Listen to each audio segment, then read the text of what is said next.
আজকে আমি আপনাদেরকে নিয়ে যাব দ্বিতীয় কপিল মুনির আশ্রম।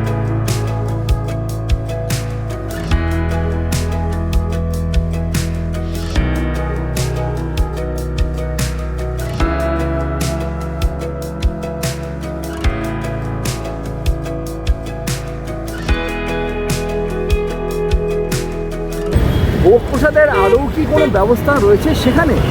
এই আশ্রমে ভোগ প্রসাদের কিন্তু নিত্য কোনো ব্যবস্থা নেই। যদি আপনারা কোনোদিন চলেও আসেন তাহলে নতুন নতুন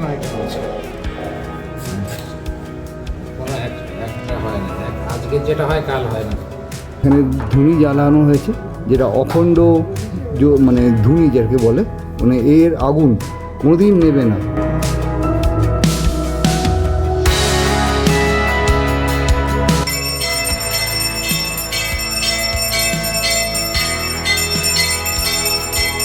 এখানে রয়েছে এনাদের কার্যালয়।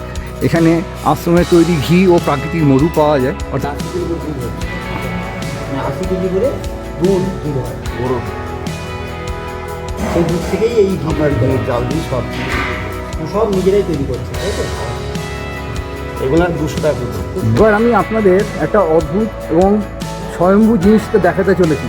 চলুন, এই যে আশ্রম কপিল মুনির দ্বিতীয় বৃহত্তম যে আশ্রম রয়েছে, সেই আশ্রম টোটাল 250 থেকে 300 বিঘা জমির ওপর বিস্তৃত রয়েছে।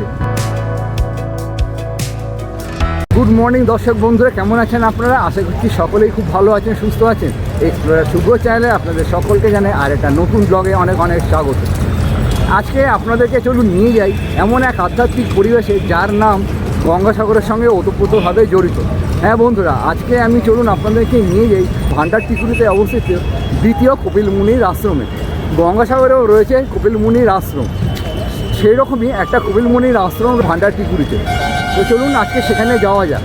সেখানে যেতে আমি কী করে যাচ্ছি, যেতে কত টাকা ভাড়া পড়ছে, সেখানে কি রয়েছে তার পারিপার্শ্বিক পরিবেশে, আর ভোগ প্রসাদের কী ব্যবস্থা রয়েছে সেখানে, যাবতীয় তথ্য দিয়ে সাহায্য করব আজকের এই ভিডিওর মাধ্যমে।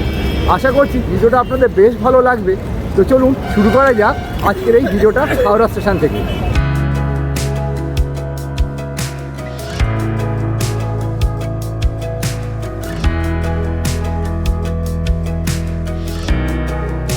হাওড়া স্টেশনের অবস্থা কিছুটা এই রকম। আমি এখন হাওড়া স্টেশনে প্রবেশ করতে চলেছি। এখান থেকে ট্রেন ধরবো কাটোয়া লোকাল। কাটোয়া লোকাল ধরে সোজা চলে যাব ভান্ডারটিকুরিতে। কারণ প্রচুর ভিড় রয়েছে, সদ্য গাড়ি এসছে। তো চলো বাদবাকি কথা স্টেশনে ঢুকে হচ্ছে। আমি হাওড়া স্টেশন থেকে টিকিট কেটে নিয়েছি ভান্ডারটিকুরি অবধি। ভান্ডারটিকুরি অবধি হাওড়া স্টেশন থেকে ভাড়া পড়লো 25 টাকা করে, আপ ডাউন 50 টাকা করে জনপ্রতি। আমাদের ট্রেন দিয়ে দিয়েছে 5 নম্বরে হাওড়া কাটোয়া লোকাল, 37,913 নম্বর গাড়ি, আর 8টায় ছাড়বে। আর আপাতত হাওড়া স্টেশনে কিছুটা এরকম। এই যে গাড়িটা দাঁড়িয়ে রয়েছে, এই ট্রেনটা ধরে আমরা সোজা চলে যাব ভান্ডারটিকুরিতে। সেখান থেকে কি করে যাচ্ছি স্টেপ বাই স্টেপ তোমাদেরকে দেখাবো। হাওড়া থেকে ভান্ডারটিকুরির দূরত্ব হচ্ছে 105 কিলোমিটার। পথে পড়বে মোটামুটি 33টা স্টেশন, সময় লাগবে 2 ঘন্টা 15 মিনিটের মতো। আমরা এখন হাওড়া স্টেশন অতিক্রম করে গেলাম। তো এই হচ্ছে হাওড়া স্টেশন।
হাওড়া থেকে 109 কিলোমিটার পথ অতিক্রম করে আমরা এই মুহূর্তে পৌঁছে গেছি ভান্ডার টিকুরি, যেখানে রয়েছে দ্বিতীয় কপিল মুনির আশ্রম। এখান থেকে আমরা বাইরে যাব, বাইরে গিয়ে তোমাদেরকে স্টেপ বাই স্টেপ দেখাবো কী করে সেখানে যাচ্ছি। ট্রেন অনেকটাই লেট ছিল, এখন এই ট্রেনটা কাটোয়ার উদ্দেশ্যে রওনা দিয়ে দিল। ভান্ডার টিকুরি স্টেশনে আমরা চলে এসেছি। এখন আপনাদের দেখাবো কোন দিক দিয়ে আপনাদেরকে যেতে হবে। এই যে রাস্তাটা ভদ্রলোক সাইকেল পার হয়ে যাচ্ছেন, ওই রাস্তা ধরে মোটামুটি আমাদের কিছু দূর এগিয়ে যেতে হবে। মোটামুটি 500 মিটার্স এগিয়ে গেলে আমরা পৌঁছে যাব রেল গেট। সেই রেল গেটটাকে অতিক্রম করে আমরা অগ্রসর হব সেই মন্দিরের দিকে। চলুন আপনাদেরকে দেখাচ্ছি স্টেপ বাই স্টেপ। তো আমরা নেমেছিলাম ওই প্ল্যাটফর্মে, ওই প্ল্যাটফর্ম থেকে সোজা রেল লাইন পার হয়ে চলে এসেছি এখন এই যে রাস্তাটায়। যারা আপনারা আসবেন এই রেল লাইন কিন্তু কভার করবেন না, ওদিকে ওভারব্রিজ রয়েছে। একটু চলুন আপনাদেরকে একটু দেখিয়ে দিই ওভারব্রিজটা। দূরে ওভারব্রিজ রয়েছে, ওভারব্রিজটা আপনারা ক্রস করবেন, ক্রস করে এই স্টেশন ধরে সোজা চলে আসবেন এই রাস্তাটায়। কারণ রেল লাইন টপকানোটা সত্যি বিপজ্জনক। এখন আমরা মোটামুটি এই রাস্তা ধরে 500 মিটার্স মতো হেঁটে যাব। হেঁটে গেলে আমরা একটা রেল গেট পাবো। রেল গেট থেকে বাঁদিকে বা ডান দিকে কোন দিকে একটা ঘুরতে হবে, সেখান থেকে আমরা পৌঁছে যাবো কিন্তু সেই মন্দিরে। চলুন। তো আমরা এসেছিলাম ওই রাস্তা ধরে, ওই রাস্তা ধরে এই যে রাস্তাটা এসছে, এই রাস্তা ধরে বাঁদিকে ঘুরে রাস্তাটা সোজা যাচ্ছে। এই রাস্তা ধরে যদি আমরা সোজা চলে যাই পৌঁছে যাব সেই কপিল মুনির আশ্রমে, যেটা রয়েছে এই ভান্ডার টিকুরি জায়গায়। তো চলুন আপনাদেরকে নিয়ে যাচ্ছি সেইখানে। দেখুন একবার গ্রামের পরিবেশটা, ধানের চারা লাগানো হয়েছে, কিছু কিছু ধান গাছ এখানে বড় হয়েছে। সুজলা সুফলার শস্য শ্যামলা আমাদের এই বঙ্গভূমি। কি অপূর্ব লাগছে দেখতে এই জায়গাটা, আর চারদিকে গাছগাছালিতে ভরা। চলুন আস্তে আস্তে করে এগিয়ে যাচ্ছি, একবার জাস্ট দেখুন সিনারিটা অপূর্ব। আমি এখন যে রাস্তা ধরে হাঁটছি মোটামুটি এটা গ্রামের পরিবেশ বলতে পারেন। চারদিকে গাছগাছালিতে ভরা, বেশ ভালো লাগে গ্রামের পরিবেশ আমার কাছে। আপনাদের কীরকম লাগে অতি অবশ্যই কমেন্ট করে জানাবেন। আর এই দেখুন এই যে রাস্তাটা যাচ্ছে, এই রাস্তা ধরে মোটামুটি সোজা যদি আমরা হেঁটে যাই পৌঁছে যাবো সেই আশ্রমে। চারদিকে কত গাছগাছালিতে ভরা দেখুন একবার, বেশ ভালো লাগে এরকম গ্রামের রাস্তা ধরে হাঁটতে। তো আমরা এখন পৌঁছে গেছি শ্রী শ্রী স্বামী কপিলানন্দ মুনি মহারাজ প্রতিষ্ঠিত গোশালা ও কপিল কুটির সাংখ্য যোগ আশ্রম। আর এই হচ্ছে তোরণটা একবার জাস্ট দেখুন কি অপূর্ব লাগছে দেখতে তোরণটা। আর যেহেতু এখানে কাজ ভেতরে চলছে সেই জন্য একটা ব্যানার দেওয়া রয়েছে। আশ্রম খোলা বন্ধের সময়টা এখানে দেওয়া রয়েছে, সকাল 6টা থেকে দুপুর 12টা এবং বিকেল 4টে থেকে সন্ধ্যা 6টা অবধি আশ্রম খোলা থাকে। আর এই আমি আশ্রমের ভেতর প্রবেশ করলাম।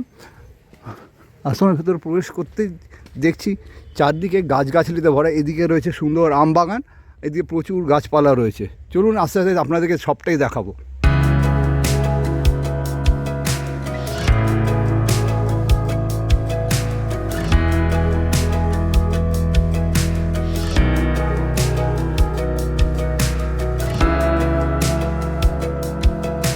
আমরা এই রাস্তা ধরে প্রবেশ করেছি। প্রবেশ করা মাত্রই যেটা দেখতে পাচ্ছি এখানে দেখুন কংক্রিটের রাস্তা তৈরি হচ্ছে। এছাড়াও এখানে ছোট ছোট অনেক মন্দির রয়েছে, যেগুলো সমাধি মন্দির, যজ্ঞবেদী ইত্যাদি প্রভৃতি রয়েছে। একে একে সবটাই ঘুরিয়ে দেখাবো। চলুন আস্তে আস্তে আপনাদেরকে নিয়ে যাই, একের পর এক সমস্তটাই তুলে ধরার চেষ্টা করব। মন্দিরগুলো কিন্তু অসাধারণ লাগছে। এই হচ্ছে মন্দিরের গেট। চলুন আমি আপনাদেরকে নিয়ে যাই। প্রথম যে মন্দির দেখুন, মন্দিরের চূড়াটা অসাধারণ। এবার আমি ওপরে উঠব।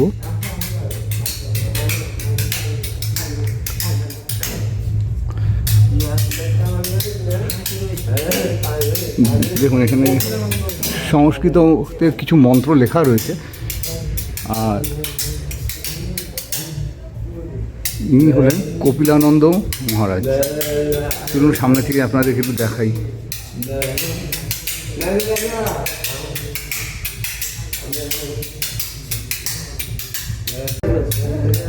আচ্ছা, কপিল মুনির অরিজিনাল ছবিটা আপনারা একবার দেখুন, জুম করি। আর এই যে দেখুন, এটা হচ্ছে অখণ্ড ধ্বনি, কোনোদিন এই ধ্বনি নেবে না। এখানে সর্বক্ষণ আগুনটা জ্বলতে থাকে, ইভেন এখনও আগুনটাও জ্বলছে।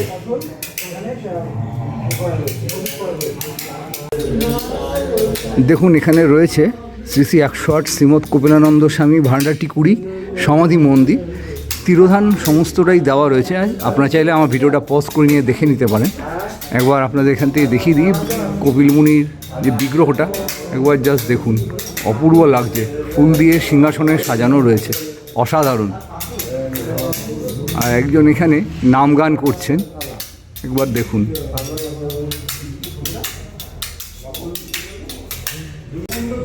তো আমরা কপিল মুনির আশ্রম দেখে নিলাম। কপিল মুনির আশ্রম দেখে এখানে রয়েছে এনাদের কার্যালয়। এখানে আশ্রমে তৈরি ঘি ও প্রাকৃতিক মধু পাওয়া যায়, অর্থাৎ এনারা ঘি এবং মধু তৈরি করে থাকেন। আর এই হচ্ছে মেইন অফিস। মেইন অফিসের থেকে একটু যদি এগিয়ে যাই, বাগানে কত সুন্দর সুন্দর গোলাপ ফুটে রয়েছে দেখুন আপনারা। চলুন আর একটু দেখি এদিকে কি রয়েছে।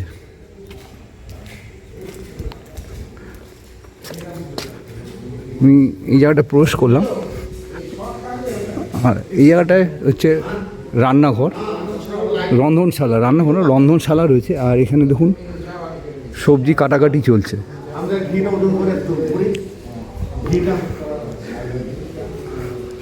আর সমগ্র রন্ধনশালাটা হচ্ছে ঠিক এইখানটায়। চলুন বাইরে যাই। এইটা হচ্ছে রন্ধনশালা। রন্ধনশালাটা দেখানোর পরে আপনাদের এবার আরেকটি তোরণ দিয়ে আমি প্রবেশ করছি।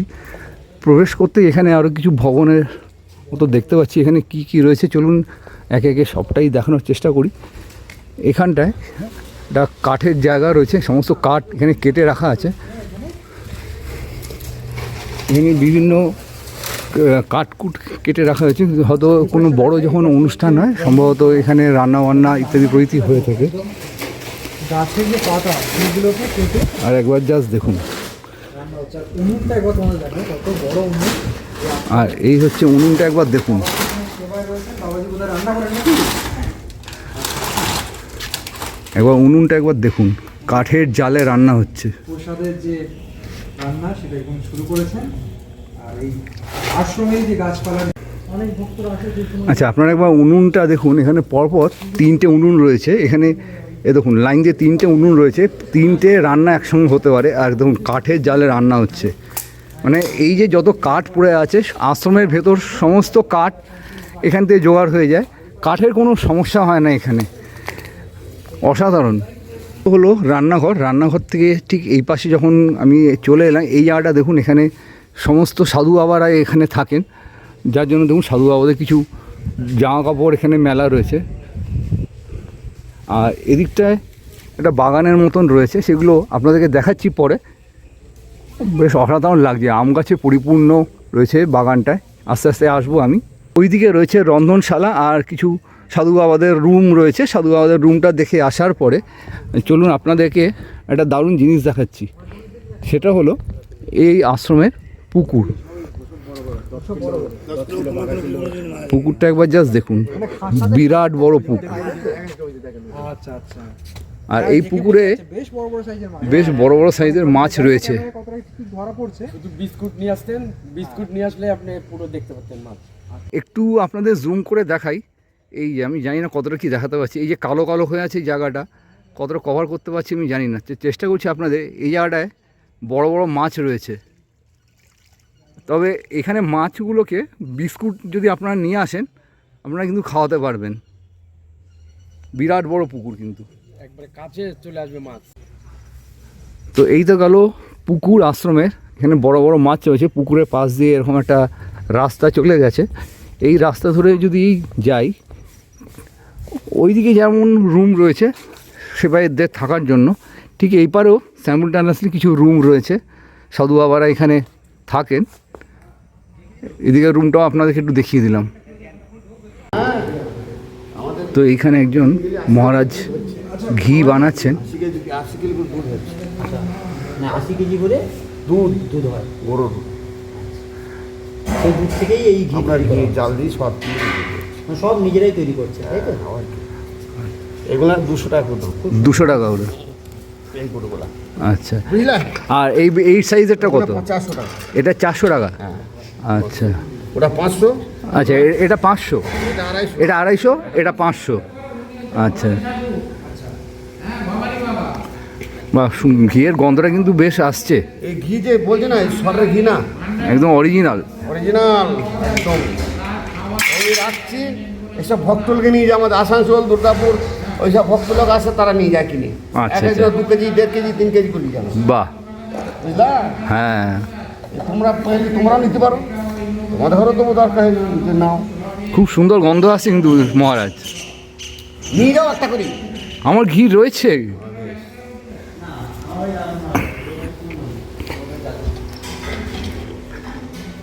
এই ঘিটার এই আচ্ছা। ঘিটা একটা নিয়ে গিয়ে খেয়ে দেখবেন। এই দেখুন আপনারা ঘিয়ের রংটা দেখুন। হ্যাঁ, আর যদিও গন্ধটা আমরা দেখে দেখাতে পারছি না, শোকাতেও পারবো না, আমি নিজে বুঝতে পারছি যে কতটা সুন্দর এবং অরিজিনাল। এখানকার যত মানে গরু রয়েছেন, গোমাতারা রয়েছেন, তাদের দুধ দিয়েই এই ঘি তৈরি করা হয়। এখানকার গোশালা থেকে গঙ্গাসাগর আশ্রমটা দুটো বড় আশ্রম। আচ্ছা, প্রতিদিন ভোগের জন্য কত আলু কাটা হয়? ওর কোনো ঠিক নেই, যেদিন যেরকম লোক সংখ্যা সেরকম। আচ্ছা, ভোগে কি প্রতিদিন নতুন নতুন কি আয়োজন করা হয়? আর নতুন নতুন আইটেম আছে, কোনো একটা হয় না, আজকে যেটা হয় কাল হয় না। আমি আপনাদেরকে রন্ধনশালা এবং আশেপাশে যে পুকুর রয়েছে, আর এছাড়াও যে ঘি আশ্রমের গোমাতাদের থেকে যে ঘি তৈরি হয়, সেই ঘি আপনাদেরকে দেখালাম। এবার আপনাদেরকে কিছু দেখাবো, যেমন ছোটো ছোটো অনেকগুলো স্মৃতি মন্দির রয়েছে, সমাধি মন্দির রয়েছে। চলুন সেগুলোকে এবার দেখাই। আমি এখন চলে এসেছি সদ্গুরু স্বামী গোকুলানন্দ মহারাজের সমাধি মন্দিরে। এনার যে সমাধি সেটা দেখুন এখানে দেওয়া রয়েছে, আপনারা চাইলে আমার ভিডিওটা পজ করে নিয়ে দেখে নিতে পারেন। একবার দর্শনটা আপনাদের করিয়ে দিই। দেখুন, একটা সিংহাসনে ওনার মূর্তি রয়েছে, কি অপূর্ব লাগছে দেখতে। আর এই মন্দিরটা শ্বেত পাথরে কিন্তু বাঁধানো, শ্রী শ্রী মঠ স্বামী গোকুলানন্দ মহারাজের সমাধি মন্দিরটা। এইটা দেখে যখন আপনারা আসবেন, বাঁদিকে রয়েছে গেরুয়া কালারের একটা মন্দির, এটা হচ্ছে যজ্ঞবেদী। চলুন আপনাদের এবার যজ্ঞবেদীটা দেখাই। বেশ অনেকটা পরিসর নিয়ে যজ্ঞবেদীটা রয়েছে। বড় যখন অনুষ্ঠান হয় তখন এখানে যজ্ঞ আয়োজিত হয়ে থাকে। একবার জাস্ট দেখুন যজ্ঞকুণ্ডটা কতটা বড়, অসাধারণ। আমি একবার প্রদক্ষিণ করি।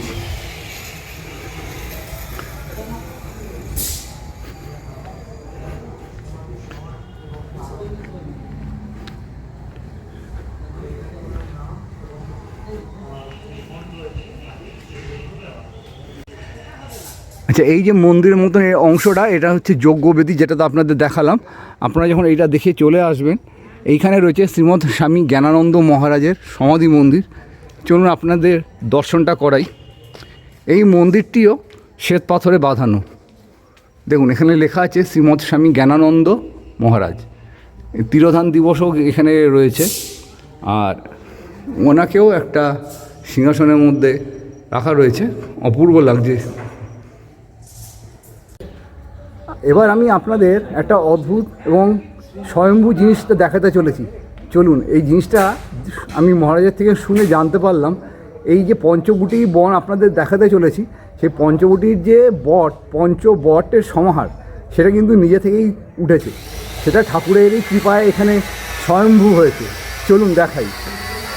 এই দেখুন, এই হচ্ছে পঞ্চবটের সমাহার, পঞ্চবটী বনের একটা অংশ। ঠাকুরের কৃপায়, অর্থাৎ কপিল মুনির কৃপায় এইখানে এই গাছগুলো নিজে থেকেই উঠেছে, কেউ কিন্তু হাতে বুনে দেয়নি। দেখুন অশ্বত্থ গাছ রয়েছে, বিভিন্ন গাছগাছালিতে এগুলো পঞ্চবটের সমাহার, অর্থাৎ এটা হলো সেই পঞ্চবটী বনের একটা অংশ। পঞ্চবট রয়েছে এখানে। আগে যজ্ঞবেদী ছিল, এখানে আগে যজ্ঞ হতো, কিন্তু এইখানে যেহেতু এটাকে কোনোভাবে সরাতে ওনারা চান না, না সরিয়ে যজ্ঞবেদীটাকেই এনারা এখানে স্থানান্তরিত করে দেন। বেশ ভালো লাগলো কিন্তু আমার জায়গাটা দেখতে।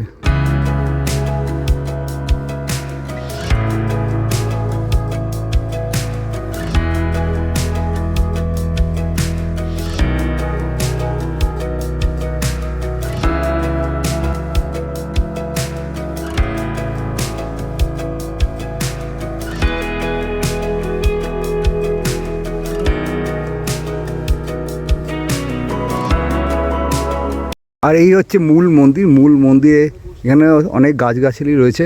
চলুন আপনাদের এবার এদের ক্ষেতটা দেখাই। ক্ষেতে প্রচুর কফি চাষ করা হয়েছে। দেখুন কত সুন্দর কফিটা, ঠাসা কফি একদম। আর একদম এগুলো এত টেস্ট হয় না, দারুণ। যত দূর দেখা যাচ্ছে কফি গাছে কিন্তু ভর্তি। বন্ধুরা আপনাদেরকে আমি এই জায়গাটায় সবজির বাগানগুলো দেখালাম। এখানেও প্রচুর ফুল এবং ফল রয়েছে, সবজি টবজি ইত্যাদি প্রভৃতির চাষ হয়। এখানেও দেখুন প্রচুর ফুল ফল ইত্যাদি প্রভৃতির চাষ হয়েছে। গাছগাছালিতে কিন্তু ভরা, সেটা আগেই আপনাদেরকে বলেছি। আর এই হচ্ছে দেখুন একটা তোরণ, সেই তোরণ দিয়ে যদি আমি প্রবেশ করি, এই জায়গাটা দেখুন একবার। আর একটা জিনিস আপনাদেরকে দেখাই, এই যে দেখছেন পাইপ দিয়ে পাম্পের সাহায্যে পুকুর থেকে জল তোলা হচ্ছে। যেটা পুকুরটা আপনাদেরকে দেখালাম ওইদিকে, সেই পুকুরের জলটা এইখান দিয়ে পাইপ লাইনের মাধ্যমে সরবরাহ করে চাষের জমিতে কিন্তু দেওয়া হচ্ছে। দেখুন এই জায়গাটা ভেজা দেখলেই বোঝা যাচ্ছে। আর চলুন আপনাদের একটা জায়গা দেখাই। দেখুন গাছগাছালিতে ভরা, এত সুন্দর জায়গাটা, স্বর্গের থেকেও জায়গাটা অত্যন্ত সুন্দর।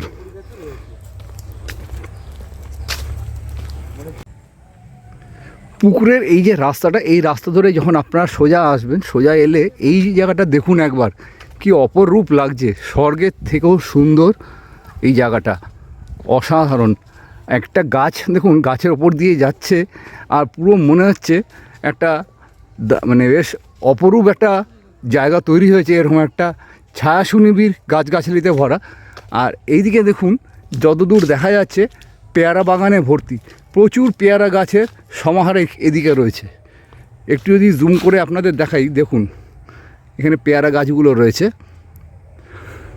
আর এইদিকে নানান ফলের গাছ রয়েছে, আম, কাঁঠাল, সবেদা, লিচু, কলা, এখন কলা গাছ রয়েছে এখানটায়। আর এই ফ্রেমটা দেখুন একবার, কি অসাধারণ লাগছে না? দারুণ লাগছে কিন্তু আমার। আর এই সামনে রয়েছে রেল লাইন। এই আশ্রমে বিভিন্ন রকমের অনুষ্ঠান অনুষ্ঠিত হয়ে থাকে। বিভিন্ন রকম অনুষ্ঠানের মধ্যে যেমন দোলযাত্রার সময় 15 থেকে 16,000 ভক্তরা আসেন নানান জায়গা থেকে। পুরো গ্রামের লোকজন এই আশ্রমে কিন্তু আসেন প্রসাদ গ্রহণের জন্য। আলাদা করে অন্য কোনো দিনে প্রসাদ গ্রহণের যে ব্যবস্থা, ভোগ প্রসাদের যে ব্যবস্থা, সেটা কিন্তু এখানে নেই।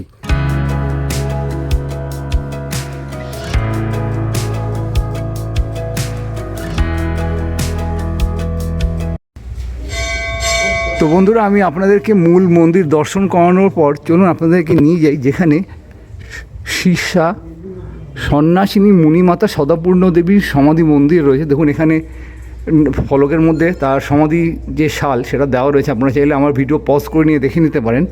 প্রত্যেক সন্ন্যাসী এবং সন্ন্যাসিনীকে একটা সুন্দর আসনের মধ্যে রাখা রয়েছে। বেশ সুন্দর লাগছে কিন্তু, যাতে এগুলো নষ্ট না হয় সেই জন্যই কাঁচের ঘরের মধ্যে রাখা। নিত্য পুজো হয়ে থাকেন এনারা এখানে। আর চলুন এখানে আর কি কি রয়েছে সব আপনাদেরকে দেখাচ্ছি। আর ওপরে রয়েছে গুরু পরম্পরা, একবার জাস্ট দেখে নিন। আর এইখানটায় রয়েছেন আরেকজন মহারাজের ছবি।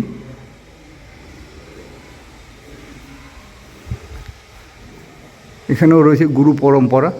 আর এখানে সমস্ত কিছু দেওয়া রয়েছে, বাণী মানে পরিশ্রম কী, সাহায্য কী, সমস্তটাই এখানে দেওয়া রয়েছে। বেশ সুন্দর। এই তো হলো মাতা সদাপূর্ণা দেবীর সমাধি মন্দির। সমাধি মন্দির থেকে বাঁদিয়ে ঘুরলেই এই যে গেট, এই গেট দিয়ে প্রবেশ করতেই এখানে দেখছি গোশালা রয়েছে। এই যে সবুজ রঙের পর্দা ঢাকা, সেটা হলো গোশালা। চলুন আপনাদের এবার গোশালাটা দেখাই।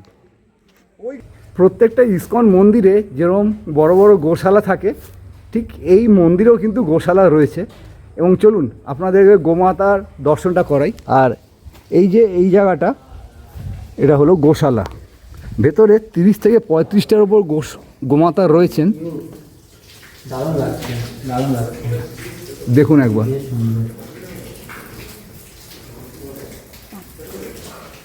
লাইন দিয়ে প্রচুর গোমাতারা রয়েছেন। আর এনাদের দুধ দিয়েই আশ্রমে ঘি তৈরি হয়।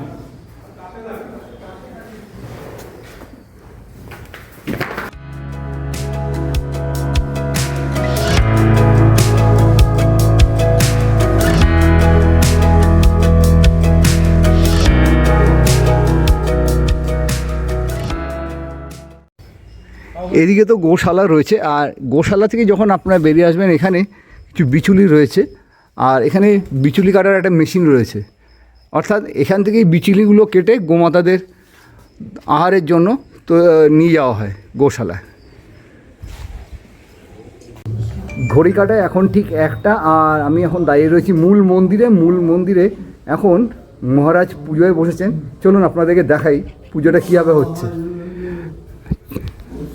দেখুন এখানে ধুনি জ্বালানো হয়েছে, যেটা অখণ্ড মানে ধুনি যাকে বলে, মানে এর আগুন কোনোদিন নেবে না। মহারাজ এখন পুজো করছেন, দেখুন আপনারা।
দর্শক বন্ধুরা, আমি আপনাদেরকে যে ধুনি পুজো হচ্ছে সেটা দেখালাম, এবং আশ্রমের এক মহারাজের থেকে জানতে পারলাম 250 বছরেরও বেশি সময় ধরে এই অখণ্ড ধুনি জ্বলে যাচ্ছে।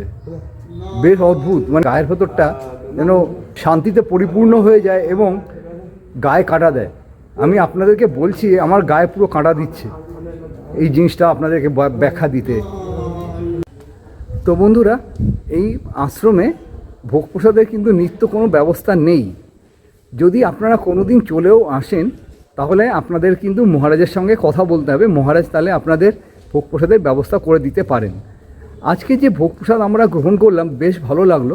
প্রথমে ছিল অন্ন, ডাল, কলা ভাজা এবং সাথে ছিল আলু পটলের তরকারি। বেশ সুস্বাদু ছিল প্রসাদের তো কোনো রকম রিভিউ হয় না, রিভিউ করাটাও উচিত না। তো প্রসাদটা পেয়ে আমার বেশ ভালো লাগলো। আপনারা যখন এখানে আসবেন আশা করি আপনাদেরও বেশ ভালো লাগবে। তো বন্ধুরা, আমি আপনাদেরকে সমস্ত আশ্রম ঘুরিয়ে দেখালাম, আর একটা ক্ষেত আমি আপনাদেরকে দেখিয়েছি। এখানে পেয়ারা বাগান সহ আম, কাঁঠাল, লিচু ইত্যাদি প্রভৃতি ফলের গাছ ছিল। আর এই যে জায়গাটা দেখছেন আপনারা, গোমাতাদের জন্য ঘাসের একটা চাষ করা হয়েছে।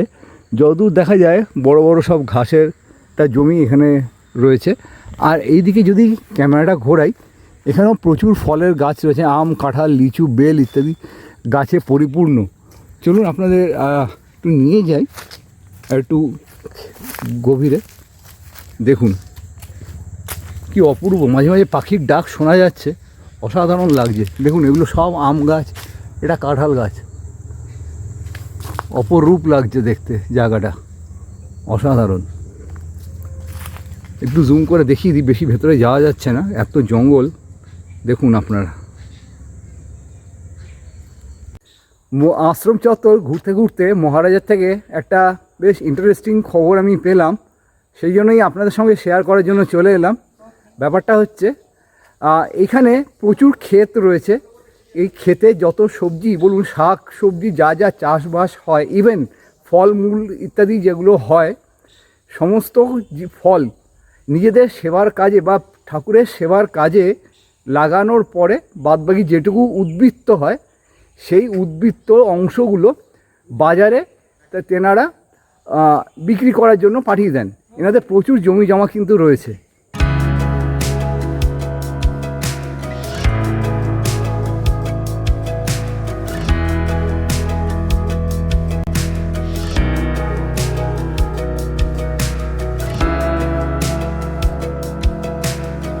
দর্শক বন্ধুরা, এই যে আশ্রম কপিল মুনির দ্বিতীয় বৃহত্তম যে আশ্রম রয়েছে, সেই আশ্রম টোটাল 250 থেকে 300 বিঘা জমির ওপর বিস্তৃত রয়েছে।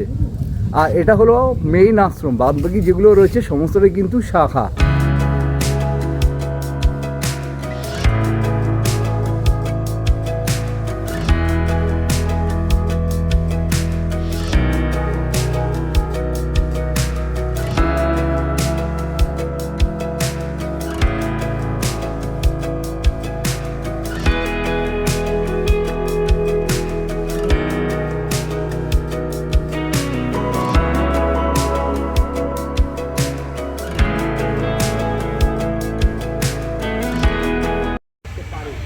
এই হচ্ছে মূল তোরণ দিয়ে ঢোকার পরে বাঁহাতে এই যে এত বড় ভবনটি দেখছেন, এই ভবনটা একমাত্র যে সেবায়িতরাই, মানে আশ্রমের সেবায়িতরাই থাকতে পারবেন। আপনাদের এখানে কিন্তু সেরকমভাবে থাকতে পারবেন না। বন্ধুরা, আমি আপনাদেরকে আরেকটা ক্ষেত দেখানোর জন্য আরেকটা ক্ষেতের সামনে চলে এলাম, যেখানে প্রচুর কড়াইশুঁটির চাষ হচ্ছে। চলুন আপনাদেরকে একটু দেখাই। এ দেখুন, এইখানে যদ্দূর দেখা যাচ্ছে তদ্দূর কড়াইশুঁটির চাষ হয়েছে। চলুন আপনাদের কড়াইশুঁটিগুলো একটু দেখাই। এ দেখুন কত বড় বড় সব কড়াইশুঁটি হয়েছে। দেখুন কি ফ্রেশ, একটা বড় বড় সাইজের কড়াইশুঁটি, প্রচুর কড়াইশুঁটি হয়েছে। শুধু তাই নয়, এইখানে প্রচুর আলুর চাষ হয়েছে। দেখুন আলুর গাছগুলো একটু দেখুন, এগুলো সব হচ্ছে আলুর গাছ। আর যদ্দূর দেখা যাচ্ছে ওই বিস্তীর্ণ অবধি আলুর চাষ হয়েছে, এবং এইখানেও দূরে কিছু একটা চাষ হয়েছে। অর্থাৎ যা দরকার সবজি থেকে শুরু করে সমস্ত কিছু এই ক্ষেতেই চাষ হয়।